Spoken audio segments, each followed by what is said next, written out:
नमस्ते मित्रांनो, कसे आहात सर्वजण। आज मी तुमच्यासाठी एक छानशी गोष्ट घेऊन आलेली आहे।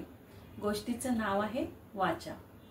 दोन शिष्य चर्चा करत असतात। त्यातला एक जण म्हणतो की या पृथ्वी तलावरती सगळ्यात सामर्थ्यवान काय असेल, तर दुसरा म्हणतो मला असं वाटतं की ह्या पृथ्वी तलावरती वारा हा सगळ्यात सामर्थ्यवान आहे।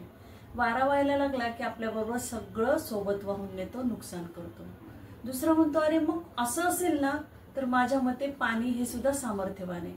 पाण्याचा जर पूर आला तर सगळ्या वस्तू आपल्याबरोबर वाहून नेतो, नुकसान करतो। तिथून त्यांचे गुरुजी चाललेले असतात।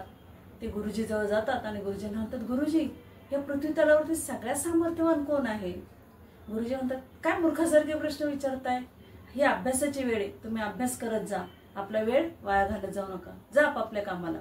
आणि गुरुजी तिथून निघून जातात। थोड्या वेळाने गुरुजी पुन्हा त्यांच्या जवळ येतात आणि म्हणतात बाळांनो, मगाशी तुम्ही जो प्रश्न विचारला ना, तो अतिशय छान प्रश्न होता।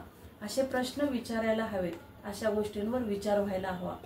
आणि ते थोडेसे बाजूला होतात।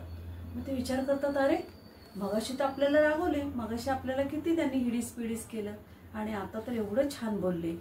ते दुसरा शिष्य म्हणतो अरे जाऊ दे रे, मगाशी त्यांच्या डोक्यात काहीतरी विचार असतील, त्याच्यामुळे ते आपल्यावरती चिडले असतील, पण आता तर छान बोलले ना, आपले गुरुजी छान आहेत। गुरुजी पुन्हा त्यांच्या जवळ येतात आणि म्हणतात बाळांनो, तुमच्या प्रश्नाचं उत्तर मिळाले का तुम्हाला।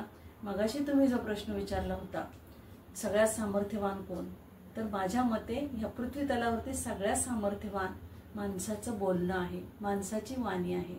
तर मित्रांनो, यातनं आपण काय सांगू शकतो की चांगले बोललं, चांगले विचार असले की माणसाची मनं जोडले जातात। आणि जर वाईट बोललो, आपल्या बोलण्याने आपल्या वाचेने काय होतं की मनं तोडलेही जातात। तर आपण हेच करूयात की सगळ्यांशी चांगलं वागूयात, सगळ्यांना धरून राहूयात, सगळ्यांना जपूयात। गोष्ट आवडली असेल तर लाईक करा, कमेंट करा आणि अशाच प्रकारे वाचत राहा, ऐकत राहा। धन्यवाद।